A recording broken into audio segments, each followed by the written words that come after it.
Hello everyone, thank you very much for coming. Let me just go back. So first of all, thank you very much. I just need to offer a blanket of apologies since I'm jet lagged and sleep deprived a little bit. And the reason for that is quite prosaic. So last week I've been basically traveling with my newborn, presenting her to family, and that's my main activity. That's where the jet lag comes from and the sleep deprivation comes into. But that's how the life looks for the last couple of weeks. So I came from the US and I'm just showing the baby. So now let me tell you a little bit broadly about what I'm going to talk about. So the title of the presentation is Deep Learning for Movement-Related Disorders. Deep learning is becoming big in healthcare right now, and AI is becoming big in healthcare. Healthcare in the US definitely looks much different than here. So as you may know, in the US, you pay like $25,000 for an ambulance, for example. And there are like those big prices for any medical procedure and so on. And it's funded by the insurance industry. There are a lot of bad things about that, but then the positive side is that we have a lot of money for research. So now all the companies are trying to use all the modern technologies to make healthcare better. And three ways we think about AI in healthcare, or how AI can help us, are here. So first, there's this big idea that if you collect a lot of data on your subjects, and you have very similar subjects to each other, you give different treatments to those subjects, then you may be able to predict or learn from your data which treatment is better for this specific set of subjects. So if you collect a lot of data, maybe you will be able to predict outcomes. There are some intrinsic problems with that I will go back to with the first part of the presentation, but that's the big idea.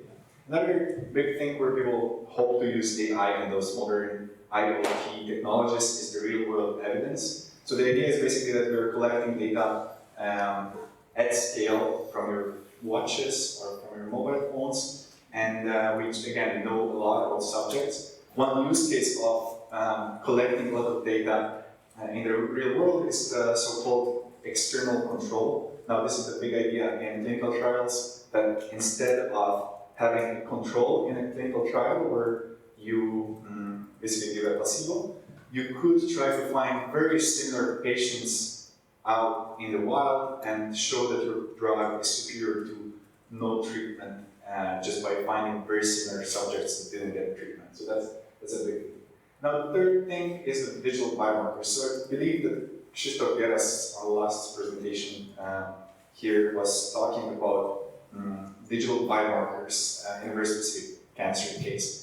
So what are biomarkers? You can think about biomarkers as predictors of some disease. So whenever, like, for example, temperature could be a predictor of a fever or some disease. And then it's not digital, you can easily measure temperature. But whenever you go to some more unstructured tests, like you were taking an X-ray, for example, then finding a cancer in this X-ray using deep learning would be a digital biomarker. So those computationally developed biomarkers are again a big hope right now. So I'll start with treatment outcome prediction. So I was telling you about collecting a lot of data on your subjects, but still one of the problems with this approach is that whenever you're trying to develop a new device for a certain disease, it may turn out that you just don't have data for this device. So how you would predict any outcome. And here on this example, you can see that the patient is actually struggling after getting a prosthetic leg. Even though this prosthesis was perfectly designed in the lab, it just doesn't scale for all of the subjects. So how can we help these people with AI? We cannot just collect a lot of data, but the hope is that maybe we could actually simulate those patients. So the idea is that if you want to choose the best treatment for a patient, you would like to just clone the patient 10 times, apply 10 different treatments to every single clone, and then track the progression of the disease, and voila, you are choosing the best the best treatment for your original patient. That's of course impossible, but we can try to simulate humans. And that's what Google was trying to do, so that you could try to simulate humans, but as you can imagine, that's not completely helpful for the medical case, right? Like you can derive humanoid-like walking in a simulator, but those are just not close enough. So the big idea for actually simulations here, I will come back to big idea on the next slide. So now another way to simulate humans would be to have a more precise model than we have. So in the lab I'm working on at Stanford, we've developed very precise models of bones and muscles, and you can use them to now fit to your subject data and try to predict how the person will walk after getting a prosthetic leg. Now the problem with this approach is that you would need to model their brain, you would need to model how they will adapt to the new environment, which is extremely difficult with old physics-based methods, where they were designing very precise controllers for movement. But the thing is that if we manage to marry the two approaches, we could arrive at something that actually works. So that's what I've been working on for the last 2 years at Stanford, or 3 years actually. And we just took a musculoskeletal model and we're trying to just use the techniques that Google proposed, just using a very precise humanoid model. So we have 18 muscles, we model contact with the ground very precisely. We send signals at 100 Hz. So there are all those or low-level metrics that we chose. And let's see how it works. So when we apply, just one more slide on what are the actual techniques that Google is using. So these techniques are broadly considered as reinforcement learning. And the idea of reinforcement learning is, as you can see on the right, is that you have your agent, and you would ask your agent to perform some action, just move forward. When the agent fails, you give him reward or the opposite of reward. And by reinforcing the positive behaviors, the agent will just develop the brain so that they can achieve their tasks. So that's like high-level description, but that's basically what we are doing when we're learning. That's the basic idea of the reinforcement learning. And there are lots of algorithms that actually achieve those goals. So the hope is that if we just take these algorithms, we will be able to make our models work. So one thing to mention here is that this parametric control function. So whenever we're thinking about a model walking, normally the way it walks is that it has a current state, and it has a function from a state to action. So given the current state, it just performs some action in order to achieve a certain task. And this function is normally a neural network in this case. So I tried to run those networks and those algorithms, and it's not as fantastic as Google claims. So you really need huge resources to make anything walk here or run. So I was trying for months. Then at some point I realized, okay, I can do a lot here. I can just spend 5 years on that and come up with some Nature paper maybe at the end. But how about just releasing the software that I built and asking people to solve the problem for me? That's the path that I chose. So I set up a challenge at Mobilize, a AI conference, around 3 years ago. Now we have a third edition of the challenge. Each year we have around 400 participants solving the problem for us. We collaborate with Google, with Amazon, we got some coverage in TechCrunch, we have Berkeley on board, EPFL, and some professors from the reinforcement learning world, from biomechanics world. So all the smart hats working on that and helping us out. And then it worked quite well. So let's see some results. And so at the beginning, many teams arrived at solutions like this. So this is actually a solution from DeepSense. one of the solutions. They actually arrived to a better one later on.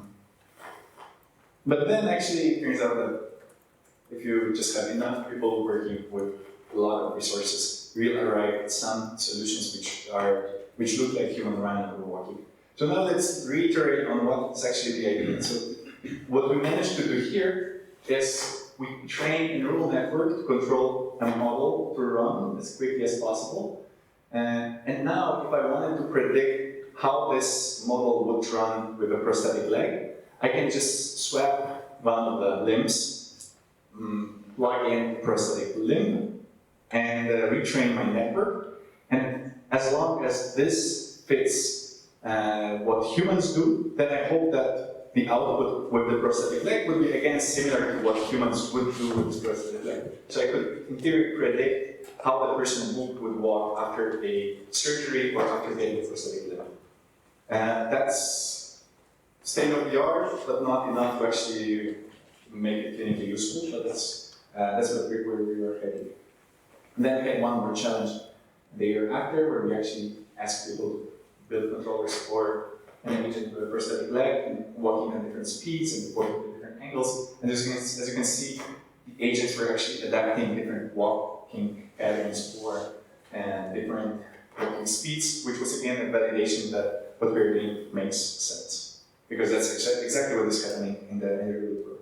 And then when we compare the joint angles, so by kinematics I mean joint angles in time, and knee angle, ankle angle, and hip angle, and the curves are the experimental data. The gray areas are gray areas are coming from the experimental data. The curves are from our simulator. We see that we're within 2 standard deviation from the experimental data, meaning that what we learn from scratch without any experimental data actually resembles what people do when they run, which was again a great validation. So we have the environment online, and you are welcome to actually help us work on this project and to submit solutions to our challenge and content names and present it. So now, the second problem that I've been working on recently at Stanford is related to what you're saying. So, imagine that you're an orthopedic surgeon and you get a patient like this coming to your office. As an orthopedic surgeon, you will directly see what is the problem with the subject. She lands on her toes, she has asymmetric gait. So these are symptoms of cerebral palsy that you can assess with a few other parameters, but basically you will get it. And now the procedure normally is that this child will be sent to a so-called gait laboratory, which looks like this. So they will go to a laboratory where the physical therapist will put markers all over the body, or at least in the lower limbs, and they will walk across the room filled with those expensive cameras. So the equipment for this room is actually worth around $100,000. Each visit in this lab costs around $3,000. It involves a physical therapist, it involves a software engineer, and a clinician later on. And it's a whole team working on that to basically extract a few parameters of gait. That's all great, but it's super expensive. So now the alternative approach to measuring human movement is now that people think that, okay, we have those IWs, which are accelerometer, gyroscope, and magnetometer. You can just plug them in trousers and other clothes, and collect all this information from the patient, plug it into a mobile phone, and then give some recommendations or get the same metrics from the sensors. But that's again expensive, and it's not really taking off, and it's not really working well. So we were suggesting an alternative approach, a fairly straightforward approach when you have some background in learning. We're basically taking, instead of collecting the data with this super expensive hardware, we thought, okay, why not just take a mobile phone, record the patient, and run some neural networks on top of that, or specify what those neural networks are, and just output the metrics that people want. that turned out to work quite well. So for this project, I will give you some details on what we're actually doing. So we collected over 3,000 videos of patients with cerebral palsy. By we, I mean our collaborators from Geneva Children's Hospital have been collecting this data for over 30 years. That's not something you can do over a year or so. You really need to have a big effort for that. And they collected this data in a very controlled environment. As you can see here, most of the videos look like this. For each of the videos, they also have an associated motion capture trials where they can very precisely assess all the parameters that they're interested in. And yes, so this is our input data. What we do with this data, we just run the algorithm called OpenPose. So OpenPose is a neural network that nicely detects body parts. As you can see, it's quite noisy, very noisy, but for our purpose, it will be enough. So OpenPose just gives us those positions of the body elements, like toes, ankles, knees, and so on. So that for each subject, we get these nice trajectories that we can filter, some Gaussian filters, and so on. So that's what is happening here. So we ended up having a time series of 36 points. We chunk our video into segments of 124 frames. We collect the data at 30 frames per second. We have now those segments for all the patients. We have metrics from the motion capture trials, and we just correlate one with another using convolutional neural networks. We tried LSTMs, we ended up using convolutional neural networks that they were just performing better.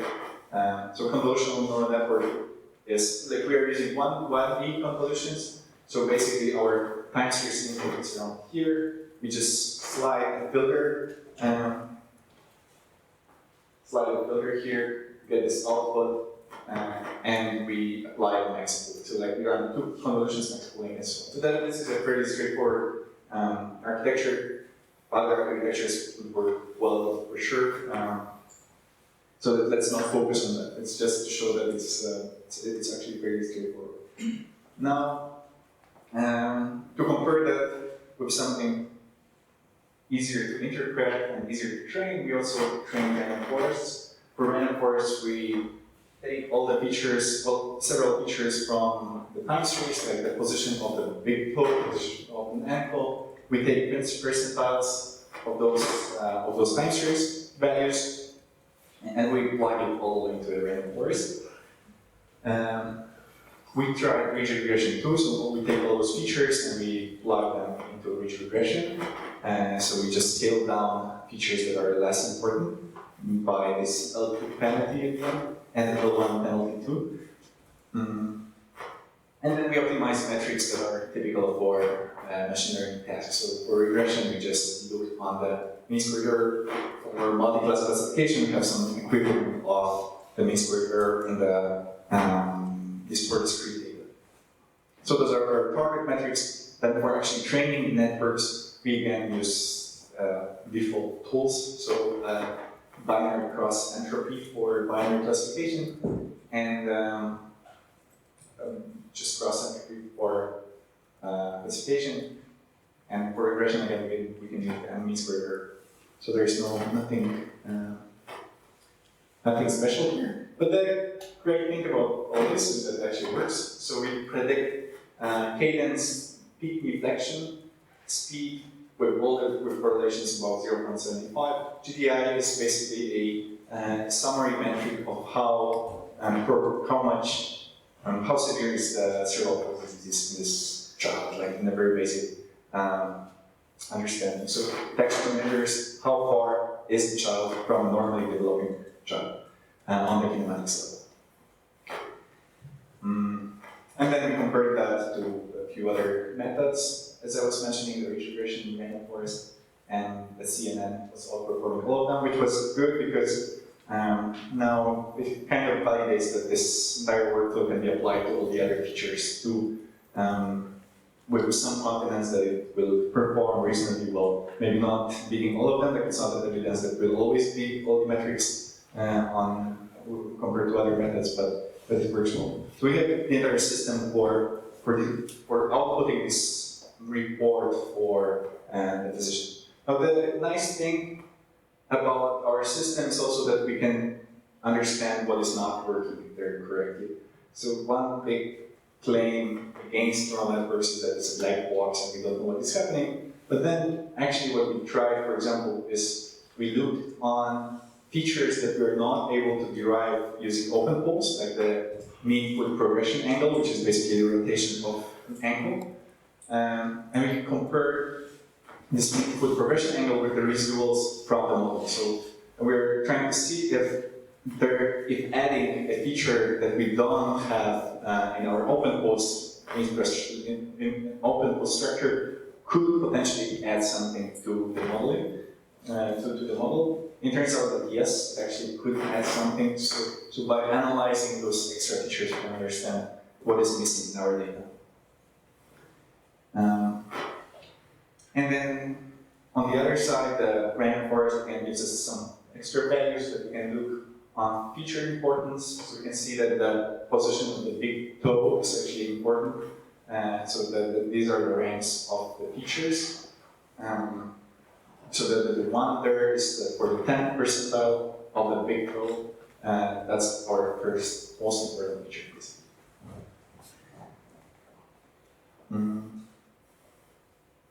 So nice thing about this framework is also that we can predict not only the regression style variables, but also we can use it for predicting any binary decisions. So in this case, we're trying to predict the decision that the person will get surgery or not. And again, we can predict these decisions better than what they could do using all the other data available. So that's all the other kinematic data embedded in the AI. So where that can go next, there are more and more techniques for extracting semi-structured information from videos and from images. So there is an algorithm called Dense Post on Facebook, where they essentially estimate positions of other points in the body, not only those 18 key points, and they fit the entire mesh. And it gives us a better signal. We could, again, sample it down a little bit or extract some most important dimensions and then use that for prediction. We haven't done that yet, but there is some hope that this would work. And the overall idea would be basically to implement it in the in applications. So we have a student working on an application where we collect data from patients, from other patients. We just record them, and in this particular case, we can run a very standard test of so-called sit-to-stand test, where they just sit up, sit down, and stand up. We collect those signals, and we can give them metrics on how much they improve or how much their disease is progressing over time. So these are the first two projects. I will briefly talk about the third project that I've been working on recently. Like, if there are any questions already, to just keep things more dynamic, I'm happy to answer. Or we can go, we can finish with questions too. So that's not a rush. No questions at this. Okay, then let me move to the third project. Third project relates to the biomarkers, and that's the basis for the company that I recently started called in Silicon Valley. So in this project, we built this neural network for predicting severity of osteoarthritis. So osteoarthritis is a bone disease where whenever you have degeneration in cartilage in the knee, your bones are starting rubbing each other. When they rub each other, you get inflammation. The inflammation causes more rubbing, and it's getting more and more severe. At some point, when it's super severe, they chop off your knee, and they plug in a new knee, and you can walk again. But that's not as convenient as it sounds. Your knee is essentially chopped off. So with this implanted knee, you can walk for 10, 15 years, but then you cannot get easily another implant in many cases, and that pain is even worse than it was before. So that's painful, and most, like, around 50% of people will actually develop some kind of osteoarthritis. Maybe not that severe, but it's really, really a big thing. So we developed biomarkers for that. So basically, given an X-ray, we can now tell you what's the severity of the disease. Why is it important? It's important because whenever you're running a clinical trial, you would like to have a very precise information on where the patient is on the progression of the disease. And what they're doing now is that they ask the patient how much pain you feel. And that's a metric that you don't want to rely on when you're running a clinical trial. Another metric that they use is a metric coming from the X-ray, so just the metric that we're developing, but assessed by a radiologist. And it turns out that if you give to the same radiologist the same image twice, they're around 70% likely to give a different score for the same image. So that's, again, not something that you want to rely on running your clinical trial. So we developed a method for extracting this information. I will not go into details of this project because it's super straightforward. You just run a neural network and it works.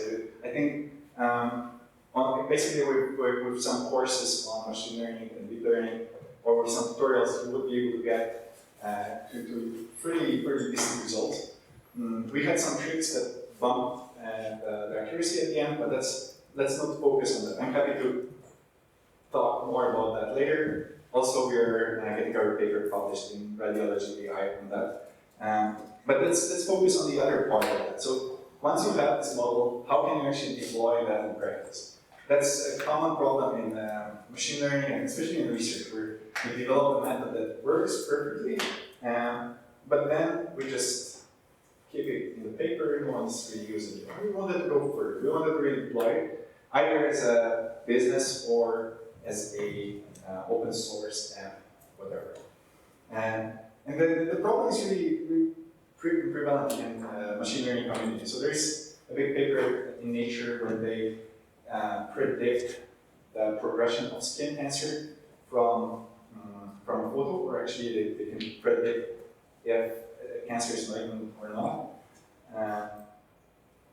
But again, like, because of many regulations and because of no interest from some people on the team, they were not able to deploy the solutions in practice. And that's happening all over again. So we're thinking, okay, where are the obstacles in deploying this application? And when we started thinking about deploying, the first most straightforward way to deploy a model was to basically set up an AWS or set up a cloud server running on networks and send images to this cloud from your mobile phone. So you take a snap, you send it to the cloud, the cloud is computing our model and sends back a result. That would work great, but like, we need to recall that we are in the sensitive data space where we don't want to send data from patients to the server. So that worked nicely for another project that I was working on, Deep Art, that you might have known, where we were submitting images and producing beautiful art. And that's the beautiful art we call it. So that worked great. But it doesn't work that well for medical images. So what else can we do? We can deploy it as a Docker container. So we can just put all the network stuff into Docker and ask a physician to put the Docker on his computer, which doesn't work again because physicians normally just don't know how to install Docker, and like, there would be a lot of work on the engineering side to actually deploy it with low resources that we have in academia. So like open sourcing here wouldn't really work. So another solution that came up was just using TensorFlow.js. So that's something that we're now more focused on. So the idea is that the neural networks are at this point now that they can be run in commodity hardware. So basically on this computer, you would be able to predict the severity of the osteoarthritis or predict if there's a cancer in skin photo and so on, just by using your browser. And these are the solutions that we're thinking about right now, and that's working pretty well.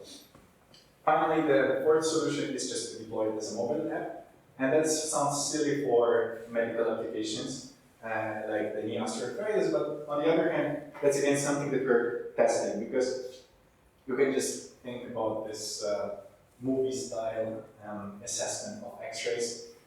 In theory, you just walk in there, snap a photo of an X-ray on Google, and get your prediction of disease. And that's something that actually could potentially work in practice, and that's something that we're testing. So now just 3 more slides about where we got with this thinking. And as I mentioned before, we're working now on a company, Saliency.ai, where we're trying to take those learnings and deploy them in practice. And we started with those biomarkers for knee osteoarthritis, and we're pitching these knee osteoarthritis markers to the pharma industry, to companies in pharma. And it turned out that they're more interested in the way we got to those biomarkers rather than the biomarkers themselves. So we were iterating on that idea, and we came up to a very simple solution where we built a framework for people to aggregate images and aggregate data from different hospitals, different sites, run deep learning on that. So first, annotating the images. So we built a dashboard to aggregate everything together. We built an annotation tool where they can annotate it to whatever format they want. And then with nice Python interface, they can just grab everything together and train neural networks in this AutoML fashion. The great thing about the system is that we made it completely secure in the way that we even don't see images that they are working on. So like by making everything run on JavaScript frameworks, we're able to deploy our servers, but they don't know the JavaScript, and they never give us access to images. So that's the cool part. And the final part of that is that we allow them to deploy those deep learning models again in the browser. So again, their users don't really need to send us images. They can just drag and drop an image into the browser, and it runs the network and shows them the answer without sending the images out. So that's it. Thank you for your time. We are hiring.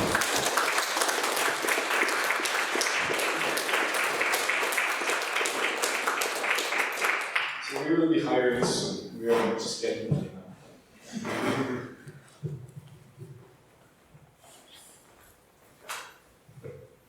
Thank you, Łukasz. Are there any questions? All right, so I think you are quite tired after this day, so I will ask.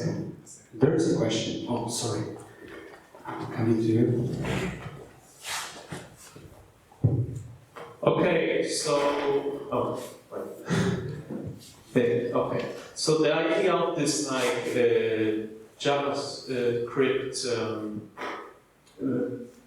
model building thing is really cool. But there's one question which is very relevant for many problems with annotations and bias and creating data sets. So do you imagine there could be problems, for example, some physicians annotated in some way, some in other way,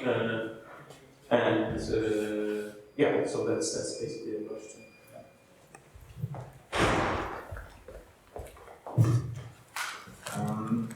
Right, so we're envisioning the person working on the actual model to have some framework in place for validating the models. We do have the AutoML part, but at this point, we believe that that's not something that can be deployed in practice for medical applications. So at this point, what we are doing is more about solving the problem, the classical problem of a data scientist. So every data scientist is saying that 80% of the time is spent on pre-processing the data, arranging the data, and so on. So we just want to help with this part so that they have 5 times more time and they can spend more time innovating rather than just dealing with those heterogeneous data types. Other questions? No, you're becoming active. I like it. Question related to the first topic with this walking model. Why you decided to have objective function as fast as possible instead of you have to manage to complete some field with obstacles? It seems to be more useful to you manage to complete that field instead of run fast.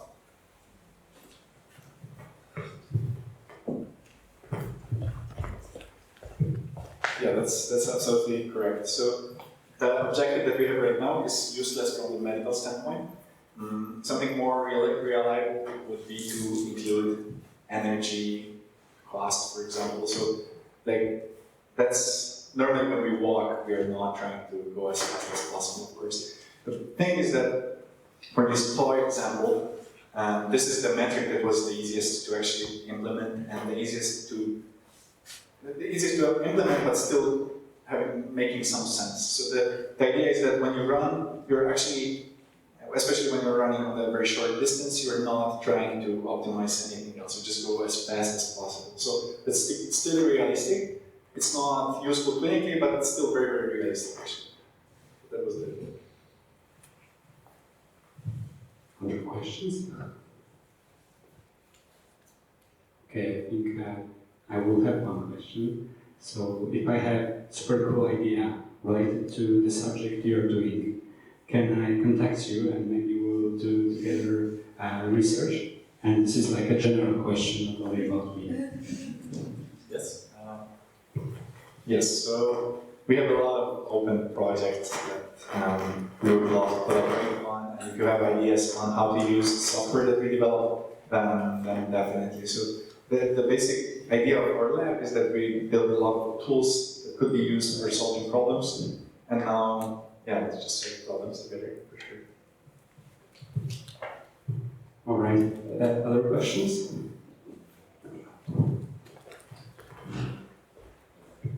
Okay, so I have a question regarding how you use video from the personal camera, like in the phone. Is it like very important so that each person records that in the same way, or it doesn't matter?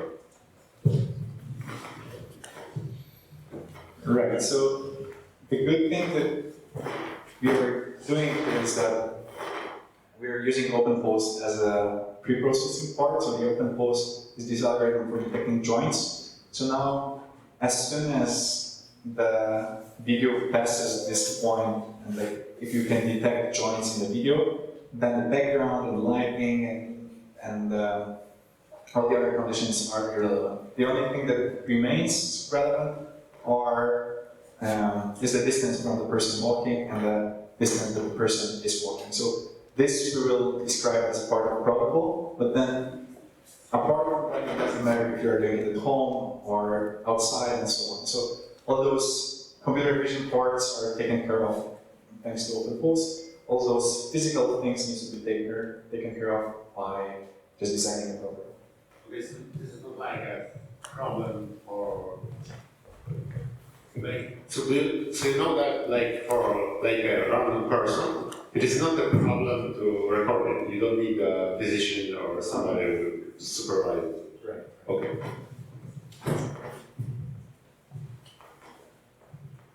More questions? All right, so I think we'll end right now. Thank you, Łukasz. Give Łukasz a round of applause.